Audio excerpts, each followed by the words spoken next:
Olá, eu me chamo Lorena Costa e, primeiramente, é um prazer estar participando do 19º Fórum Ambiental da Alta Paulista.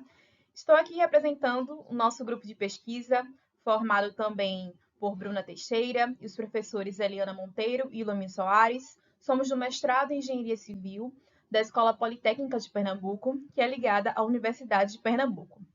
Sob o eixo 1, né, Cidade, Patrimônio Histórico, Arquitetônico e Paisagístico, apresentarei o nosso trabalho, que está intitulado sobre Manifestações Patológicas em Fachadas de Unidade Hospitalar, estudo de caso na Central de Marcação do Hospital Universitário Oswaldo Cruz, Recife, Pernambuco. Bom, inspeção predial, ele tem por objetivo a qualidade da edificação através da avaliação das manifestações patológicas identificadas. E dentre os itens que devem ser considerados na análise pericial estão as fachadas, que são justamente os elementos que fazem a separação entre o ambiente externo e o externo de uma edificação, e dessa forma são os primeiros a sofrer a ação, né, de agentes do meio ambiente. E para avaliar o desempenho da durabilidade de uma fachada, é preciso ter conhecimento dos agentes, né, que a podem agredir. E as falhas que podem ser apresentadas, elas são justamente intensificadas por agentes agressivos, como o vento e umidade, por exemplo, que frequentemente eles atuam de forma combinada. E dentro desse contexto, né, desse processo de estudo e documentação, o mapa de danos ele pode ser uma ferramenta valiosa, né? Sendo um conjunto de fotografias, gráficos e documentos, os mapas de danos eles compreendem a representação gráfica e o conhecimento das avaliações da construção, né? Apesar de ainda não ser amplamente intensificado ou estudado e aplicado, eles podem ser uma ferramenta, né, valiosa, e com isso é necessário, né, a sua aplicação para a ampliação dos contextos desse processo de documentação. Bom, dentre os objetivos, né, desse estudo, a gente tem o de determinar as manifestações patológicas, né, ocorrentes nas fachadas do bloco da central de marcação, né, do Hospital Universitário Oswaldo Cruz, né, sobre a sigla UOC, né, localizado em Recife, Pernambuco, apresentando seus respectivos mapas de danos e o cálculo dos fatores de dano corrigido por regiões, né, com o intuito de fornecer justamente uma ampliação de contextos para o uso de mapas de danos e uma contribuição para a Universidade de Pernambuco, né, para a tomada de decisões mais assertivas para a manutenção do patrimônio estadual. Passando agora para a metodologia, a gente vai ter ela dividida em 3 etapas, né? Primeiro, a gente tem a área de estudo, né? Nessa área de estudo, é a apresentação, né, do Hospital Universitário Oswaldo Cruz. Nessa primeira imagem, a gente tem uma representação da sua primeira configuração, né, que data da década de 20. E na segunda imagem, a gente tem uma linha temporal, né, do hospital que reúne as principais fases, né, da sua formação. O hospital ele foi fundado em 1884, né, sobre a ação, né, da Casa de Misericórdia, né, de Recife e Olinda. Nessa sua primeira configuração, que é apresentada aí na figura 1, ele era composto por 2 blocos, sendo um masculino e um feminino, e também tendo uma capela. Em 1925, ele passou, né, por uma grande reforma, no qual teve adições de mais pavilhões, e ele passou de ser do Hospital de Santa Agueda para se chamar Hospital Oswaldo Cruz. Em 64, o hospital ele passou a integrar, né, a estrutura da Fundação de Ensino Superior de Pernambuco, a FESP, sob o nome de Hospital das Clínicas Oswaldo Cruz.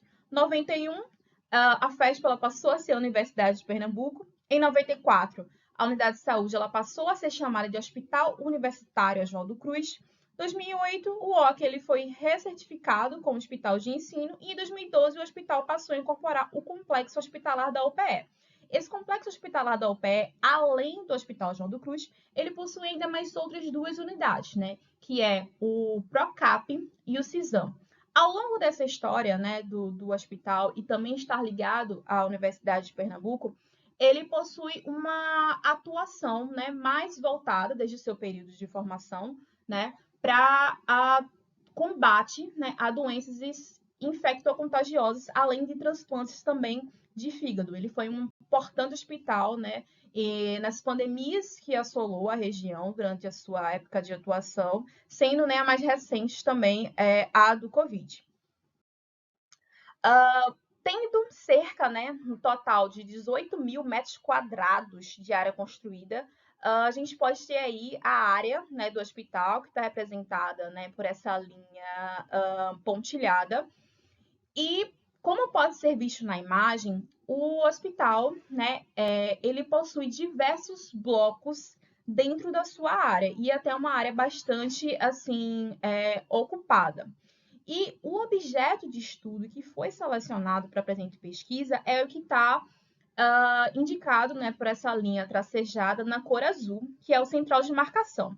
Esse bloco, ele é o bloco que é o primeiro a ser visto da entrada principal, né, do hospital. Ele é como se fosse o cartão de visita, né, do hospital.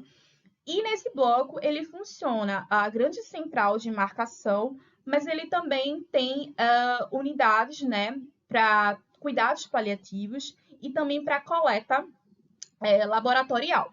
Esse bloco ele foi selecionado por alguns motivos, né? O primeiro é por ser justamente esse bloco de entrada, ser a primeira vista do hospital, e ele é o cartão, né, até postal, né, do hospital, e também pela sua configuração. Justamente por ser um bloco que ele tem apenas o primeiro andar, o que facilita questões de logística, né, para inspeção. Como pode ver também, como serão estudadas as fachadas, elas serão chamadas, elas foram denominadas de acordo com a sua posição. A gente tem aí no canto direito, né, superior, a indicação da rosa dos ventos, e pelo bloco ele está de forma inclinada em relação a essa roda dos ventos, as fachadas elas vão receber as denominações de Nordeste, Noroeste, Sudoeste e Sudeste. Passando agora para o tópico de levantamento, né, de dados e mapeamento das manifestações patológicas, inicialmente todo o processo foi requerida uma carta de anuência à diretoria do hospital. Esse processo ele durou de dezembro do ano de 2022 a março do ano de 2023. Após a indicação dessa carta de anuência, essa obtenção, foi formado um contato com a equipe de engenharia, né, do OC, né, a fim de obter informações sobre o bloco e acerca da dinâmica nas vistorias para ter esse acerto. Com essa equipe também foi possível a obtenção de alguns projetos arquitetônicos desse bloco que auxiliaram bastante para a realização do mapa de danos, apesar que ajustes foram necessários por causa de diferenças encontradas em loco. E a fim de detectar e registrar os problemas nas fachadas, né, essas inspeções visuais elas foram realizadas e elas contaram com o auxílio de dois equipamentos, que é o fissurômetro, né, para indicação das aberturas de fissuras, e o pacômetro para indicação também de diferentes materiais na estrutura. Todo o registro fotográfico ele foi realizado por meio de smartphone, né, da marca Samsung A53 5G. O software AutoCAD ele foi utilizado para fazer tanto o ajuste, né, desses projetos, como já comentado, né, como também os mapas de danos. As alturas e as cores adotadas para a representação gráfica das manifestações patológicas, elas foram definidas segundo o trabalho de Cavalcante de 2022, que foi parte, né, componente também do grupo de pesquisa do PEC, do mestrado em Engenharia Civil.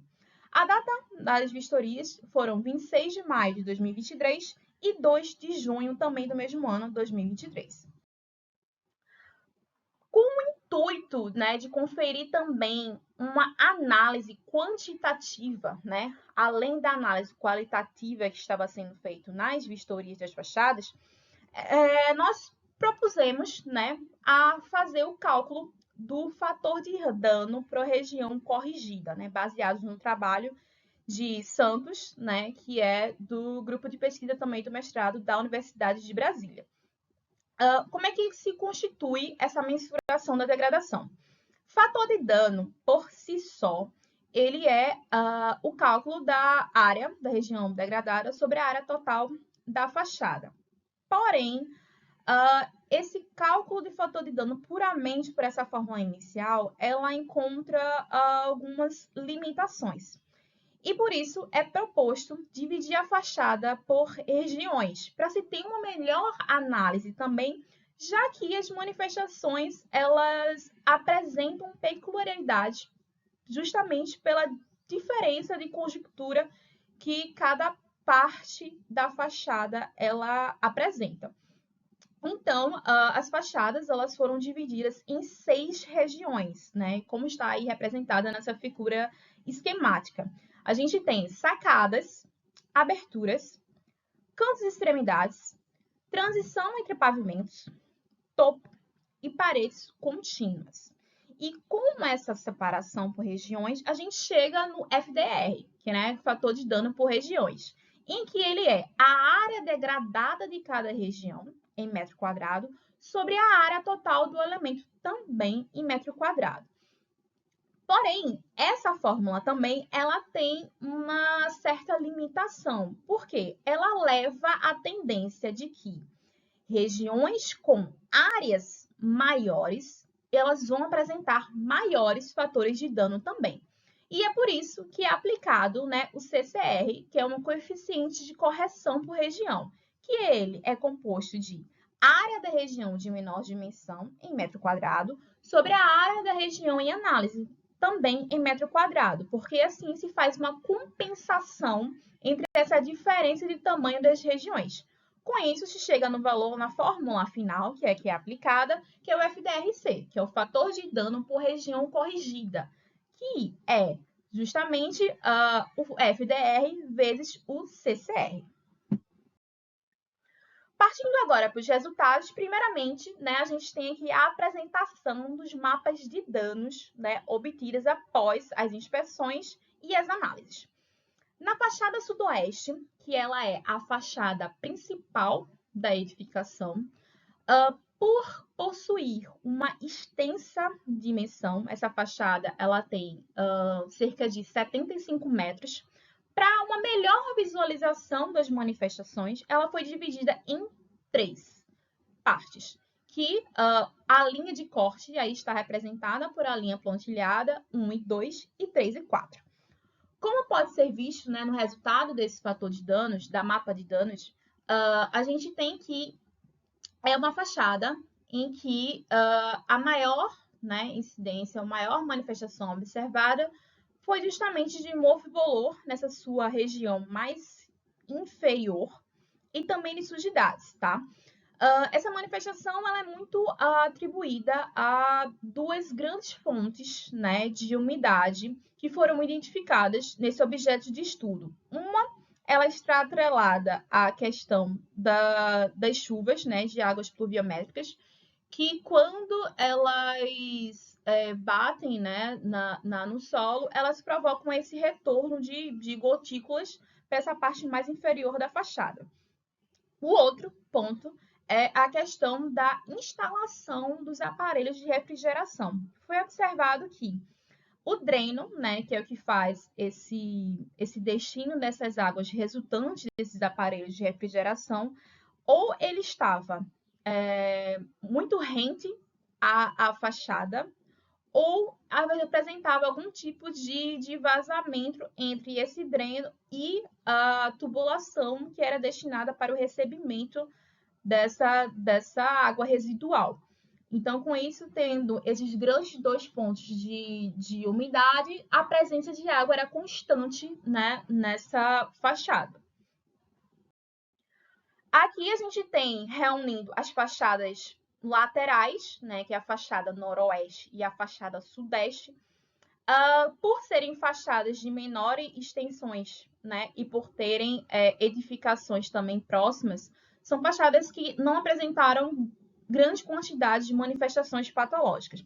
Na fachada noroeste, ficou bem mais evidente a questão da problemática do destino das águas residuais dos aparelhos de refrigeração, tá? Inclusive, é uma problemática que gera até transtorno para o translado dos usuários de edificação pela formação de poças, né, nas calçadas próximas a essa fachada. E a fachada sudeste, ela tem uma característica, né, que é diferente das outras regiões, que ela possui o elemento sacada, né, como a gente pode ver aí que fica sobre a porta de entrada. A fachada nordeste, né, semelhante à fachada frontal, ela também foi dividida, né, em 3 partes para uma melhor visualização das problemáticas. A fachada nordeste, ela é a fachada posterior, né? E com isso, ela foi a fachada que não recebeu muitas manutenções, como por exemplo, pintura recente, como as outras fachadas. A fachada nordeste ela é uma fachada que apresenta também uma maior incidência de sujidades ligadas a agente biológico, que no caso, né, de aves, que são atreladas às questões de pombos, né, que é muito comum também em regiões urbanas.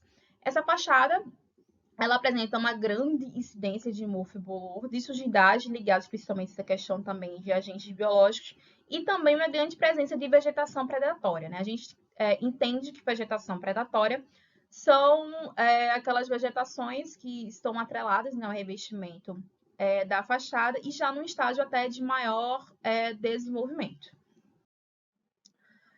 Partindo para o cálculo dos fatores de dano corrigido, né, por regiões, eles foram agrupados por manifestações patológicas e pode-se observar, né, nessa primeira tabela que para a manifestação mofo e bolor, o maior, né, valor de fator de dano foi apresentado, né, pelas fachadas sudoeste e nordeste, nas regiões de cantos de extremidades, né, justamente podendo ser atrelada à questão dos respingos provocados, né, pela chuva e também pelo acúmulo, né, e acentuação de águas dos aparelhos de ar-condicionado. Para a manifestação de sujidade, né, o mais expressivo realmente foi no elemento sacada, né, da fachada sudeste, que apresentou 100% dessa manifestação. Isso aí a gente pode atrelar aos fatos de ação do meio ambiente, já que por ser um elemento mais proeminente, né, da fachada, ele recebe primeiro essa ação das agentes agressivos do meio ambiente, também associado, né, à ausência de uma limpeza periódica.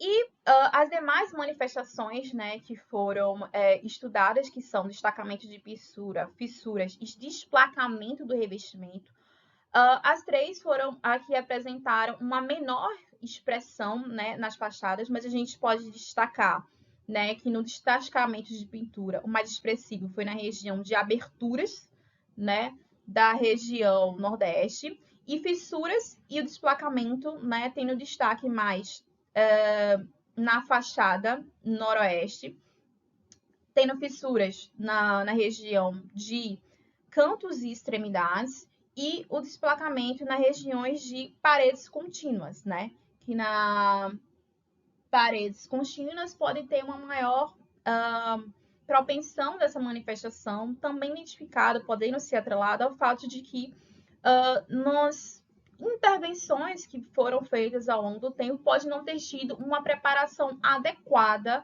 da base, né, para receber um novo revestimento.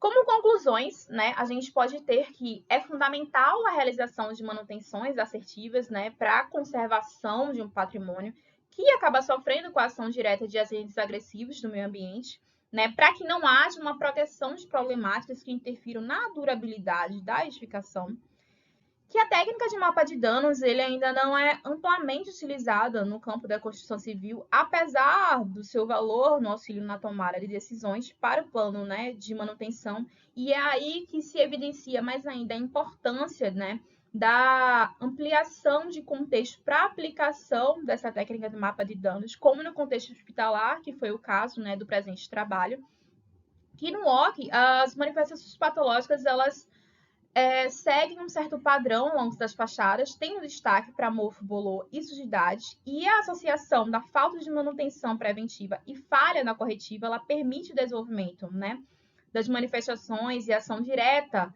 do caso aqui do estudado, né, de excrementos de pombos e água de drenos de ar-condicionados, elas funcionam como intensificadores dessas problemáticas, e que com o cálculo do fator de danos, né, foi possível avaliar a degradação em relação às regiões da fachada, o que permitiu a identificação e possíveis relações dos fatores que interferem no prejuízo, né, do elemento, como o caso da incidência de mofo e bolor em cantos de extremidades e de sujidades ensacadas, como discutido.